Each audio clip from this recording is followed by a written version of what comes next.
8 ವರ್ಷ 9 ದಿನಗಳ ಕಾಲ ಸಿಎಂ ಆಗಿ ಅಧಿಕಾರ ನಿರ್ವಹಿಸಿದ್ದ ಸಿದ್ದು ಕುರ್ಚಿ ಬಿಟ್ಟು ಕೆಳಗೆ ಇಳಿದಿದ್ದಾರೆ. ಹೈಕಮಾಂಡ್ ನಾಯಕರ ಸೂಚನೆಯಿಂದ ಪದತ್ಯಾಗವನ್ನು ಮಾಡಿದ್ದು ಮನಸ್ಸಲ್ಲಿ ಮಡುಗಟ್ಟಿದ ಮಾತನ್ನೆಲ್ಲ ಹೊರಹಾಕಿದ್ದಾರೆ.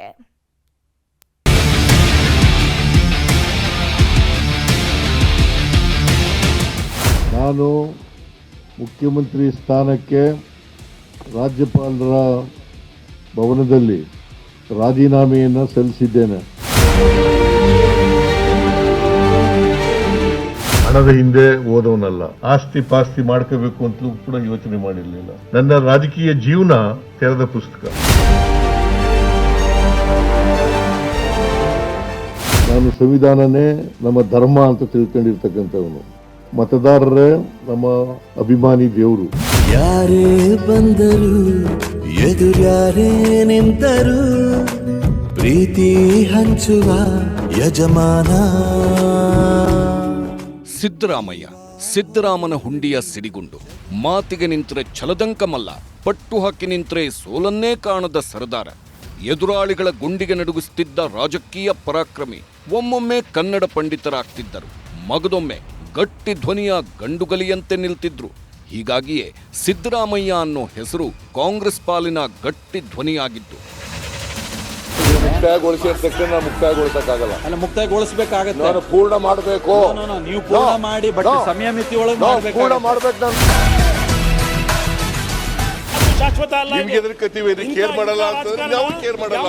ಕೇರ್ ಮಾಡೋದಿಲ್ದೆ ಹೋದ್ರೆ ನಾನು ಅದರ ಅಪ್ರೋಚ್ ಕೇರ್ ಮಾಡಲ್ಲ. ನಾನು ಗೊತ್ತಿಲ್ಲ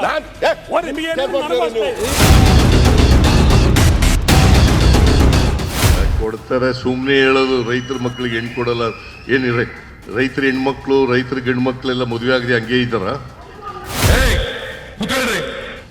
ನಿನ್ಗೆಲ್ಲ ಹೇಳೋದು ಕೂತಾರ ಯಾರವನು ಕಳಿಸಿ ಆಚೆಗೆ ಪೊಲೀಸ್ನವ್ರು ಅವ್ರನ್ನ. ತೆರೆಗೆ ಸರಿದ ಸಿದ್ದರಾಮನ ಹುಂಡಿಯ ಸಿದ್ದರಾಮಯ್ಯ, ಗಟ್ಟಿಗುಂಡಿಗೆಯ ನಾಯಕನ ರಾಜಕೀಯ ಯುಗಾಂತ್ಯ.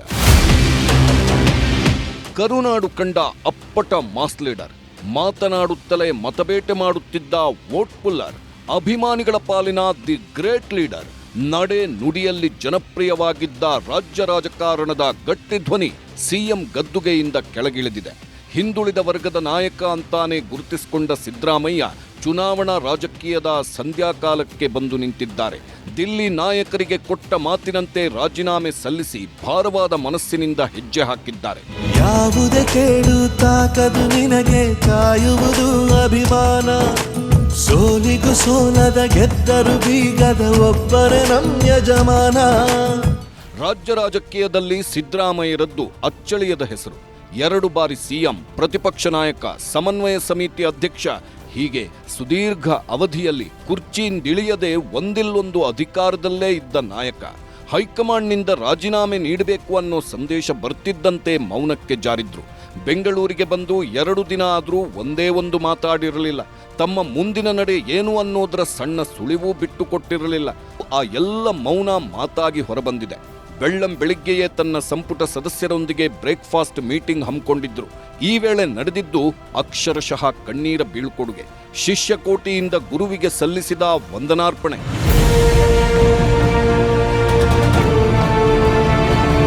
ಸಿದ್ದರಾಮಯ್ಯ ಏರ್ಪಡಿಸಿದ್ದ ಬ್ರೇಕ್ಫಾಸ್ಟ್ ಮೀಟಿಂಗ್ನಲ್ಲೇ ತಮ್ಮ ಮುಂದಿನ ನಡೆ ಏನು ಅನ್ನೋದನ್ನ ಹೇಳಿಕೊಂಡಿದ್ರು.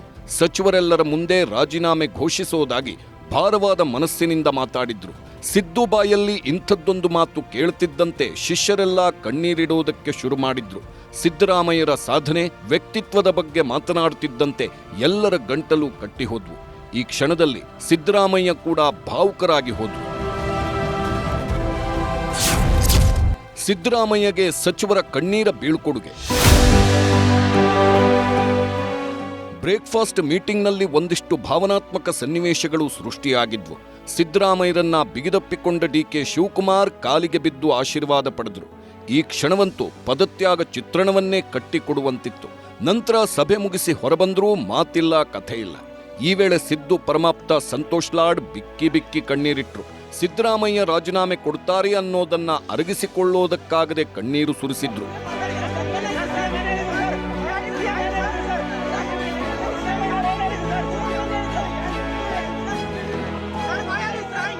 ಮಧ್ಯಾಹ್ನ 3 ಗಂಟೆ ಸುಮಾರಿಗೆ ಲೋಕಭವನದತ್ತ ಹೊರಡುತ್ತಿದ್ದಂತೆ ಆಪ್ತ ಬಳಗ ಸಿದ್ದರಾಮಯ್ಯರ ಸುತ್ತುವರೆದಿತ್ತು. ಗುರುವಿನ ಬೀಳ್ಕೊಡುಗೆಗೆ ಎಲ್ಲರೂ ಜೊತೆಯಾಗಿ ನಿಂತಿದ್ರು. ಸರ್ಕಾರಿ ಕಾರು ಬಿಟ್ಟು ಖಾಸಗಿ ಕಾರಿನಲ್ಲಿ ಹೊರಟ ಸಿದ್ದರಾಮಯ್ಯಗೆ ಬೈರ್ತಿ ಸುರೇಶ್ ಅವರೇ ಸಾರಥಿಯಾಗಿದ್ರು. ಸೀದಾ ಲೋಕಭವನಕ್ಕೆ ಬರ್ತಿದ್ದಂತೆ ಕಾರ್ಯದರ್ಶಿ ಪ್ರಭುಶಂಕರ್ಗೆ ರಾಜೀನಾಮೆ ಪತ್ರ ಸಲ್ಲಿಸಿದ್ರು. ಆದರೆ ರಾಜ್ಯಪಾಲರು ಇಲ್ಲದ ಕಾರಣ ಇನ್ನೊಮ್ಮೆ ಸಲ್ಲಿಸಿ ಅಂತ ಸೂಚನೆ ನೀಡಿದ್ದಾರೆ. ನಂತರ ಸುದ್ದಿಗೋಷ್ಠಿ ನಡೆಸಿದ ಸಿದ್ದರಾಮಯ್ಯ ತಮ್ಮ ಮನದಾಳದ ಮಾತನ್ನ ಒಂದೊಂದಾಗಿಯೇ ಬಿಚ್ಚಿಟ್ರು. ಇಷ್ಟು ದಿನ ಮಡುಗಟ್ಟಿದ್ದ ಮೌನ ಮಾತಾಗಿ ಹೊರಬಂತು. ಮಾತಿನ ಮಧ್ಯೆ ಭಾವುಕತೆಯೂ ಇಣುಕಿತು. ಧ್ವನಿ ಗದ್ಗದಿತವಾಯಿತು. ನಾನು ಮುಖ್ಯಮಂತ್ರಿ ಸ್ಥಾನಕ್ಕೆ ರಾಜೀನಾಮೆಯನ್ನು ಸಲ್ಲಿಸಿದ್ದೇನೆ. ಇವತ್ತಿನ ರಾಜಕೀಯದಲ್ಲಿ ಜನಶಕ್ತಿ ಇರೋರು ಮಾತ್ರ ರಾಜಕೀಯ ಉಳ್ಕೊಳ್ಳಲಿಕ್ಕೆ ಸಾಧ್ಯ. ನಾನು ನಂಬ್ಕೊಂಡಿರ್ತಕ್ಕಂಥ ಮೌಲ್ಯಗಳು ಅವುಗಳ ಜೊತೆ ರಾಜಿ ಮಾಡ್ಕೊಂಡಿಲ್ಲ. 7 ಕೋಟಿ ಜನಸಂಖ್ಯೆಯ ಸೇವೆ ಮಾಡ್ತಕ್ಕಂಥ ಅವಕಾಶ ನನಗೆ ಸಿಕ್ಕಿತ್ತು. ಈ ಸಂದರ್ಭದಲ್ಲಿ ಅಪಾರವಾದಂಥ ಧನ್ಯವಾದಗಳನ್ನು ಅವ್ರಿಗೆ ತಿಳಿಸ್ತಕ್ಕಂಥ ಕೆಲಸವನ್ನು ಮಾಡ್ತೇನೆ. ನಾನೇ ಸ್ವಯಂ ಪ್ರೇರಿತನಾಗಿ ಅವ್ರು ಹೇಳಿದ ತಕ್ಷಣ ಕೊಟ್ಟಿದ್ದೇನೆ. ದೆಹಲಿಗೆ ಹಾರಿದ ಸಿಎಂ ಸಿಎಲ್ಪಿ ಸಭೆ ಬಗ್ಗೆಯೇ ಡೌಟ್. ಸುದ್ದಿಗೋಷ್ಠಿ ಮುಗಿಯುತ್ತಿದ್ದಂತೆ ಸಿಎಂ ಸಿದ್ದರಾಮಯ್ಯ ದೆಹಲಿಗೆ ಹಾರಿದ್ರು. ಇಷ್ಟು ದಿನ ಅಧಿಕಾರದ ಅವಕಾಶ ಕೊಟ್ಟ ದಿಲ್ಲಿ ನಾಯಕರಿಗೆ ಕೃತಜ್ಞತೆ ತಿಳಿಸಲು ತೆರಳಿದ್ದಾರೆ. ಇದರ ಬೆನ್ನಲ್ಲೇ ಈಗ ಸಿಎಲ್ಪಿ ಸಭೆ ಬಗ್ಗೆ 10 ಅನುಮಾನಗಳು ಹುಟ್ಕೊಂಡಿವೆ. ಒಂದು ವೇಳೆ ಸಿಎಲ್ಪಿ ಕರೆದ್ರೆ ಭಾರೀ ಹೈಡ್ರಾಮಾ ನಡೆಯೋ ಆತಂಕ ದಿಲ್ಲಿ ನಾಯಕರನ್ನ ಕಾಡುತ್ತಿದೆ. ಹೀಗಾಗಿ ಸಿಎಲ್ಪಿ ನಡೆಸಬೇಕಾ ಬೇಡವಾ ಅನ್ನೋ ಚರ್ಚೆ ನಡೀತಾನೇ ಇದೆ. ಒಂದು ವೇಳೆ ಸಭೆ ನಡೆದ್ರೆ ಸಿದ್ದರಾಮಯ್ಯ ಪರ ಶಾಸಕರು ಧ್ವನಿ ಎತ್ತುವ ಸಾಧ್ಯತೆ ಇದ್ದು ಪರಮೇಶ್ವರ್ ಪರವಾಗಿಯೂ ಕೂಗು ಏಳಬಹುದು. ಹೀಗಾಗಿ ಸಿಎಲ್ಪಿ ಸಾಧಕ ಬಾಧಕಗಳ ಬಗ್ಗೆ ಚರ್ಚೆ ನಡೆಯುತ್ತಿದ್ದು, ಒಂದು ವೇಳೆ ಸಭೆ ನಡೆಸಿದ್ರೆ ಸಭೆ ಆರಂಭದಲ್ಲೇ ಒಂದು ಸಾಲಿನ ನಿರ್ಣಯಕ್ಕೆ ಪ್ಲಾನ್ ಮಾಡಿಕೊಂಡಿದ್ದಾರೆ.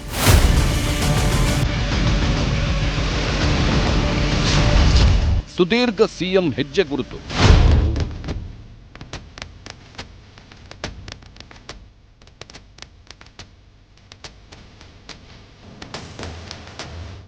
ರಾಜ್ಯ ರಾಜಕೀಯದಲ್ಲಿ ಸಿದ್ದರಾಮಯ್ಯ ಹೊಸ ಮೈಲಿಗಲ್ಲನ್ನೇ ಸೃಷ್ಟಿಸಿದವರು. ಅರಸು ದಾಖಲೆಯನ್ನ ಸರಿಗಟ್ಟಿದ ಸಿದ್ದು ರಾಜ್ಯ ಕಂಡ ಸುದೀರ್ಘ ಸಿಎಂ ಅನ್ನೋ ಪಟ್ಟಗಿಟ್ಟಿಸಿಕೊಂಡಿದ್ದಾರೆ. 2013ರ ಮೇ 13ನೇ ತಾರೀಕು ಕರುನಾಡಿನ 22ನೇ ಸಿಎಂ ಆಗಿ ಮೊದಲ ಬಾರಿಗೆ ಪ್ರಮಾಣ ವಚನ ಸ್ವೀಕರಿಸಿದ ಸಿದ್ದರಾಮಯ್ಯ ಅವತ್ತೇ ಐತಿಹಾಸಿಕ ಅನ್ನಭಾಗ್ಯ ಯೋಜನೆಗೆ ಸಹಿ ಹಾಕಿದ್ರು. ನಂತರ 2018ರ ಮೇ 15ರಂದು 5 ವರ್ಷಗಳ ಪೂರ್ಣಾವಧಿ ಅಧಿಕಾರ ನಡೆಸಿ ತಮ್ಮ ಹುದ್ದೆಗೆ ರಾಜೀನಾಮೆ ಸಲ್ಲಿಸಿದ್ರು. ಬಳಿಕ 2023ರ ಮೇ 20ನೇ ತಾರೀಕು ಮತ್ತೊಮ್ಮೆ 2ನೇ ಬಾರಿಗೆ ಸಿಎಂ ಆಗಿ ಪಟ್ಟಕ್ಕೇರಿದ ಸಿದ್ದರಾಮಯ್ಯ ಕರುನಾಡಿನ ಸುದೀರ್ಘ ಅವಧಿಯ ಸಿಎಂ ಅನ್ನೋ ಹೆಗ್ಗುರುತು ಮೂಡಿಸಿದ್ರು. ಮೇ 28, 2026 ಅಂದ್ರೆ ಇವತ್ತು ತಮ್ಮ ಸಿಎಂ ಸ್ಥಾನಕ್ಕೆ ರಾಜೀನಾಮೆ ಸಲ್ಲಿಸಿದ್ದಾರೆ. ಹಿಂದುಳಿದವರ ಬಂಧು ದಾಖಲೆ ರಾಮಯ್ಯ. ರಾಜಕೀಯದಲ್ಲಿ ಸಿದ್ದರಾಮಯ್ಯ ಮಾಡಿರೋ ದಾಖಲೆಗಳು ಒಂದೆರಡಲ್ಲ. ಮುಂದಿನ ಯುವ ಪೀಳಿಗೆ ಕೂಡ ಸಿದ್ದು ಹೆಸರು ನೆನಪಿನಲ್ಲಿಟ್ಕೊಳ್ಬೇಕು ಅಂತ ದಾಖಲೆಯ ಹೆಗ್ಗುರುತು ಮೂಡಿಸಿದ್ದಾರೆ. 17 ಬಜೆಟ್ಗಳನ್ನು ಮಂಡಿಸಿರುವ ಸಿದ್ದರಾಮಯ್ಯ ಸುದೀರ್ಘ ಸಿಎಂ ಆಗಿ ಸೇವೆ ಸಲ್ಲಿಸಿ ದಾಖಲೆ ಬರೆದಿದ್ದಾರೆ. ಸಿಎಂ ಆಗಿ 2793 ದಿನ ಪೂರೈಸಿ ಅರಸು ದಾಖಲೆ ಬ್ರೇಕ್ ಮಾಡಿದ್ದಾರೆ. ಅಷ್ಟೇ ಅಲ್ಲ, ದೇಶದಲ್ಲೇ ಮೊದಲ ಬಾರಿಗೆ ಜಾತಿಗಣತಿ ಘೋಷಣೆ ಮಾಡಿಸಿದ್ದ ಕೀರ್ತಿಯೂ ಇವರಿಗೆ ಸಲ್ಲುತ್ತೆ. ಅಷ್ಟೇ ಅಲ್ಲ, ಸದ್ಯಕ್ಕೆ ದೇಶದ ಹಿರಿಯ ಸಿಎಂ ಅನ್ನೋ ಪಟ್ಟವೂ ಇವರ ಹೆಗಲಲ್ಲೇ ಇತ್ತು. 4 ದಶಕಗಳ ಕಾಲ ರಾಜಕೀಯದಲ್ಲಿ ಗಟ್ಟಿಯಾಗಿ ನಿಂತಿದ್ದ ಸಿದ್ದರಾಮಯ್ಯ ತೆರೆಗೆ ಸರಿದಿದ್ದಾರೆ.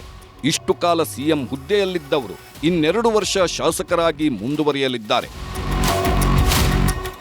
Bureau report, news 18.